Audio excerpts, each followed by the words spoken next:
का बम्बार्डमेंट करते हैं। न्यूट्रॉन्स का बम्बार्डमेंट का मतलब इस न्यूट्रॉन को हम इसके ऊपर क्या करेंगे, फॉल आउट करेंगे, इसके ऊपर गिराएंगे। तो जैसे ही ये न्यूट्रॉन इस यूरेनियम एलिमेंट से क्या करेगा, हिट करेगा या बम्बार्डमेंट करेगा, तो ये यूरेनियम का जो एलिमेंट है ये क्या हो जाएगा, डिसोसिएट हो जाएगा, टूट जाएगा। और जब ये टूटता है तो टूटने से ये एक नया न्यूट्रॉन बनाता है। अटैक इस पे किसने किया, किसी भी एलिमेंट के न्यूट्रॉन्स ने यूरेनियम 235 पर क्या किया, अटैक किया। अटैक करने के बाद वो यूरेनियम एलिमेंट क्या हो गया, डिसोसिएट हो गया। जैसे ही वो डिसोसिएट हो गया, वो फिर से एक न्यूट्रॉन को आपने अटैक कराया, लेकिन वो रिलीज कितने न्यूट्रॉन को करता है, 3 न्यूट्रॉन को वो क्या करता है, रिलीज करता है। अब देखो कैसे, बिकॉज यूरेनियम 235 इसका जो न्यूक्लियस होता है ये काफी ज्यादा हैवी होता है।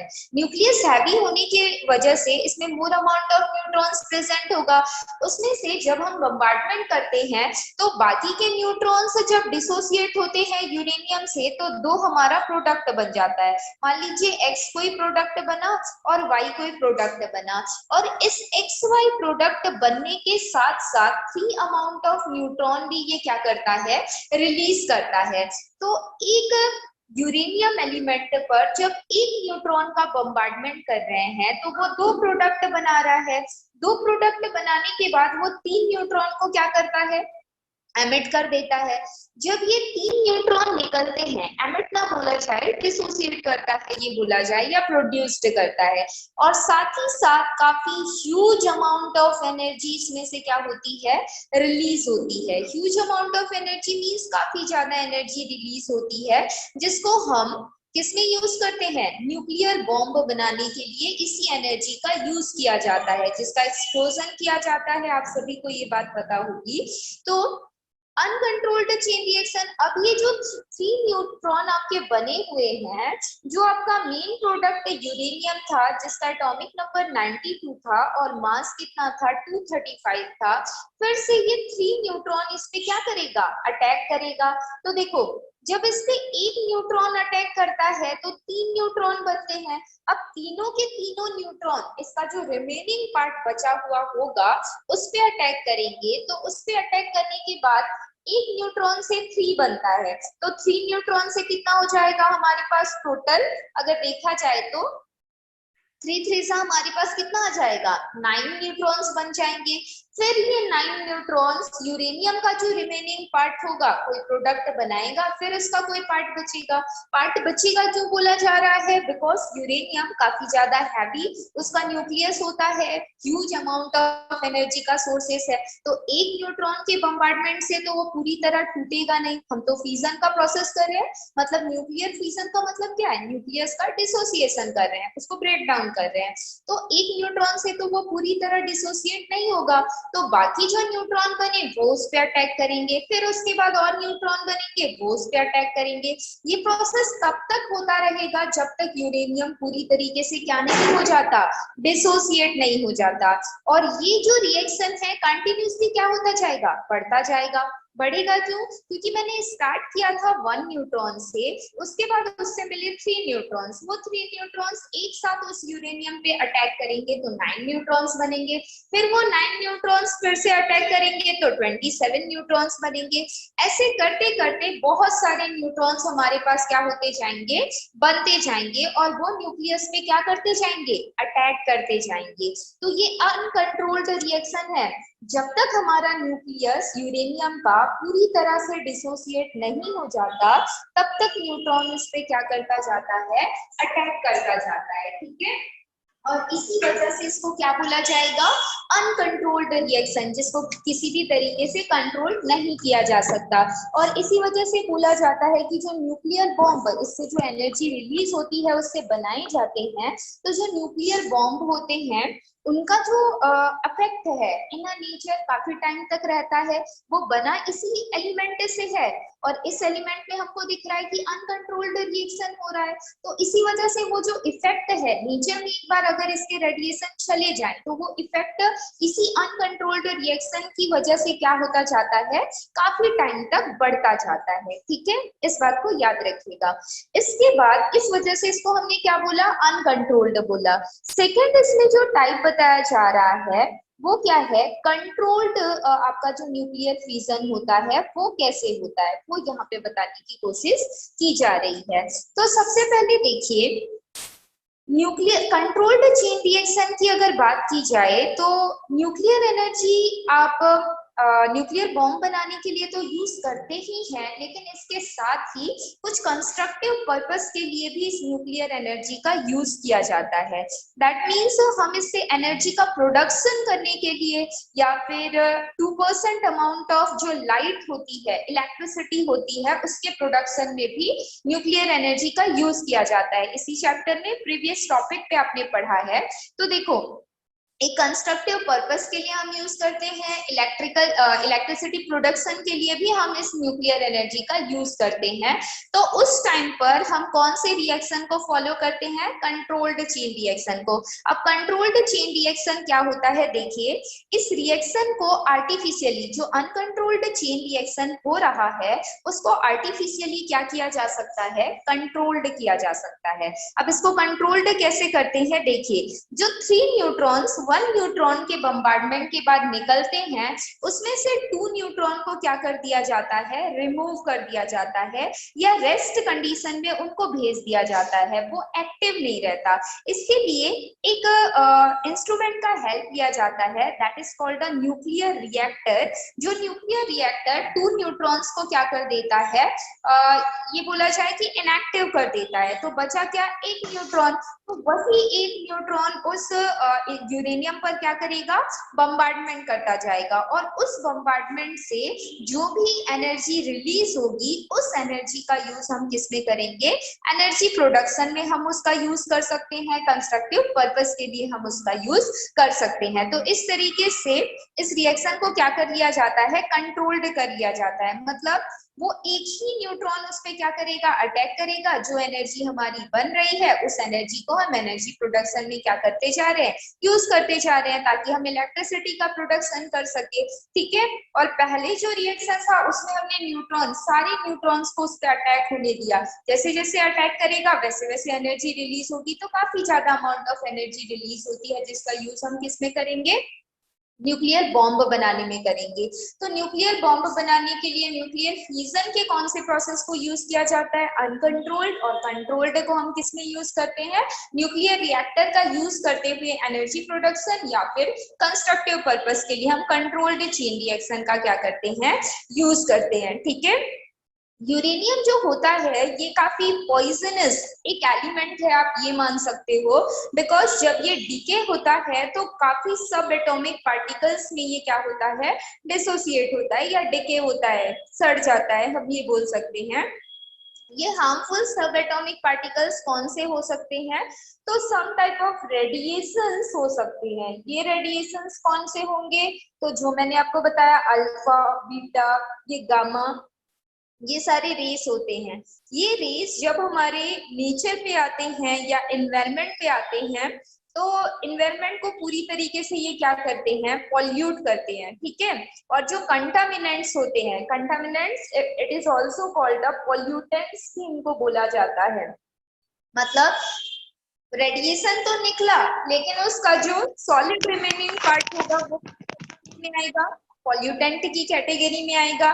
ठीक है, तो इस पॉल्यूटेंट से भी इन्वायरमेंट क्या होता जाता है, पॉल्यूट होता जाता है। ठीक, तो इस वजह से ऐसा बोला जाता है कि जो न्यूक्लियर रिएक्शंस होता है, न्यूक्लियर एनर्जी का जो सोर्स होता है उसको लार्ज स्केल में यूज नहीं करना चाहिए। ठीक है, क्योंकि इसकी वजह से एनर्जी तो हमको मिलती है लेकिन एनवायरनमेंट पे काफी ज्यादा हार्मफुल इफेक्ट पड़ता है और ये इफेक्ट काफी लॉन्ग टर्म होता है, जिसकी वजह से इसका यूज नहीं किया जाना चाहिए। नेक्स्ट यहाँ पे जो बताया जा रहा है that is a nuclear fission. ठीक है, हम देखते हैं कि न्यूक्लियर फिजन का जो प्रोसेस है, ये न्यूक्लियर फिजन होता कैसे है। तो न्यूक्लियर फिजन में देखिए क्या बताया जा रहा है। फ्यूजन का मतलब न्यूक्लियस का क्या होगा, एडिशन होगा, और फीजन का मतलब न्यूक्लियस का क्या होगा, डिसोसिएशन होगा। यहाँ पे दो टर्म आ रहे हैं बेटा, एक आपका क्या है, फीजन है, ठीक है। फीजन का मतलब क्या हो जाएगा, ब्रेक हो जाना, ठीक है, ब्रेक हो जाना। और एक टर्म आया है that is a fusion. Fusion का मतलब न्यूक्लियस का क्या होना, ऐड होना या कंबाइंड होना या फिर आपस में क्या हो जाना, जुड़ना, ठीक है, उसको हम क्या बोलेंगे, फ्यूजन का प्रोसेस बोलेंगे। ठीक, तो इन अ न्यूक्लियर फिजन प्रोसेस जो हमारे लाइटर न्यूक्लियस होते हैं, एक टाइप का हमारा हैवी न्यूक्लियस, जिसके एग्जांपल में हमने यूरेनियम को देखा। लाइटर न्यूक्लियस किसका होगा, जिसका एटॉमिक नंबर कम होगा, ठीक है, उसका न्यूक्लियस भी कैसा होगा, लाइटर होगा, हम ये बोल सकते हैं। अब लाइटर न्यूक्लियस देखिए, लाइटर न्यूक्लियस का अगर एग्जांपल ले तो सबसे अच्छा एग्जांपल यहाँ पे बताया गया है किसका, हाइड्रोजन का, ठीक है। हाइड्रोजन का यहाँ पे अप्रोक्स पे लेते हुए मास बताया गया है, देन यहाँ पे इसका एटॉमिक नंबर बताया गया है। इसका जब हम कौन सा प्रोसेस कराते हैं, न्यूक्लियर फिजन का प्रोसेस। न्यूक्लियर फिजन का प्रोसेस मतलब मैंने क्या किया, दो हाइड्रोजन को लिया, ये दो हाइड्रोजन, इसमें मास 2 है, मतलब एक आपका क्या है, ड्यूटीरियम है, आप ये बोल सकते हो, और दूसरा यहाँ पे जो बताया गया है ट्राइटियम। ऐसी कैटेगरी में इसका मास तो 3 होता है, ध्यान रखिएगा, आपके बुक पे प्रिंटिंग मिस्टेक दे दिया है, ठीक है। ट्राइटियम और एक आपका है deuterium, this is isotopes of hydrogen. Isotopes जिसका atomic mass different but atomic number क्या होता है, सेम होता है, उसको हम आइसोटोप्स बोलते हैं। तो दो लाइटर वेट के न्यूक्लियस का आपस में क्या, एडिशन, उन एडिशन या फिर न्यूक्लियर फिजन प्रोसेस के थ्रू एक हैवी वेट का न्यूक्लियस बनता है। हैवी वेट जब दो हाइड्रोजन को हम ऐड करते हैं तो इसका जो मास आता है वो 4 आता है, और एटॉमिक नंबर जो आता है वो 2 आता है। तो 2 एटॉमिक नंबर किसका है, हीलियम का है। इस बेस से एक हैवी वेट का न्यूक्लियस हमारा क्या हो जाता है, बन जाता है, और साथ में ह्यूज अमाउंट ऑफ एनर्जी क्या होगी, रिलीज होगी, ठीक है। तो इस वजह से इसको न्यूक्लियर फ्यूजन का प्रोसेस बोला जाता है। इन अ न्यूक्लियर फ्यूजन प्रोसेस जो हमारा न्यूक्लियस है वो क्या होता जाता है, ऐड होता जाता है। Lighter nucleus are combined and they form a heavy nucleus and tremendous amount of energy are released in this process, ठीक है। अकॉर्डिंग टू आइंस्टीन इक्वेशन, जो मास होता है एलिमेंट का वो बिल्कुल भी लॉस नहीं होता, जितना उसका मास होता है रिएक्टेंट का उतना ही प्रोडक्ट में मास बनता है इन अ न्यूक्लियर फ्यूजन रिएक्शन, ठीक। तो हम सभी देख रहे हैं कि यहाँ पर एक बार हमारा न्यूक्लियस डिसोसिएट हुआ जिसको न्यूक्लियर फिशन बोला गया, एक बार हमारा न्यूक्लियर ऐड हुआ जिसको न्यूक्लियर फ्यूजन बोला गया ना। बोथ प्रोसेस आपको एनर्जी का सोर्स देखने को मिल रहा है। तो यहाँ पर जो सेकंड प्रोसेस फ्यूजन होता है जिसमें huge amount of source of energy आपस में क्या होती जा रही है, कलेक्ट होती जा रही है।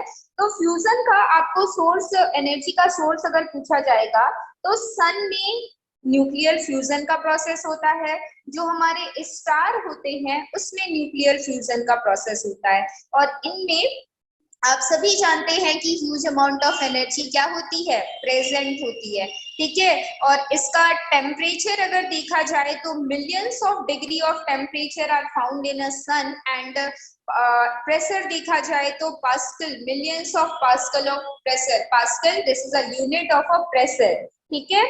उतना इसमें आपको टेम्परेचर और प्रेशर देखने को मिलेगा, ठीक है। अब न्यूक्लियर एनर्जी के कुछ बेनिफिट्स यहाँ पे बताए जा रहे हैं। देखिए, इन बेनिफिट्स की अगर बात की जाए तो इन बेनिफिट्स में सबसे पहला बेनिफिट देखिए ये बताया गया है कि जब यूरेनियम 235 का न्यूक्लियर रिएक्शन कराया जाता है, चाहे वो फिजन हो या फ्यूजन हो, तो उसमें ह्यूज क्वांटिटी, काफी ज्यादा क्वांटिटी की एनर्जी क्या होती है, रिलीज होती जाती है। और सेकंड इंपॉर्टेंस या बेनिफिट ये है कि इस इक्वेशन में आपको किसी भी टाइप के ऑक्सीजन की जरूरत नहीं पड़ती है, ठीक है। तो न्यूक्लियर एनर्जी से काफी ज्यादा हार्मफुल इफेक्ट होते हैं और काफी ज्यादा ये रेडियो एक्टिव सब्सटेंस क्या करते हैं, रिलीज करते हैं, जिसकी वजह से इन नेचर इसको यूज नहीं किया जाना चाहिए, बिकॉज ये इन्वायरमेंट में काफी ज्यादा पॉल्यूशन जनरेट करता है और अभी तक इसको मैनेज करने का कोई भी सोर्स बताया नहीं गया है।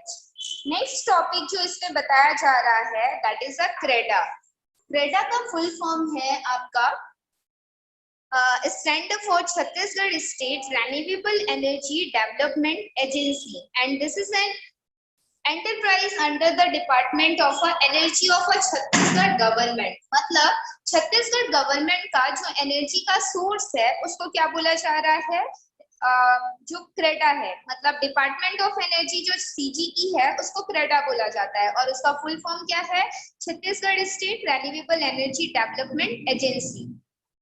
मतलब ये नॉन रिन्यूएबल जो सोर्सेस होते हैं उनको क्या करने का काम करती है, अभी उसका यूज कंटिन्यूसली बढ़ता जा रहा है जिसकी वजह से वो फ्यूचर में कम होता जाएगा, तो उसको कम करने के लिए रिन्यूएबल एनर्जी और सोर्सेस का एक किस टाइप से हम उसका प्रोडक्शन कर सकते हैं उसके बारे में बताने का काम कौन करता है, क्रेडा करता है। इसके कुछ ऑब्जेक्टिव्स हैं जिसमें फर्स्ट ऑब्जेक्टिव ये बताया गया है कि जो क्रेडा है वो एनर्जी कंजर्व करने के तरीकों को बताती है कि कैसे हम एनर्जी को कंजर्व करके रख सकते हैं।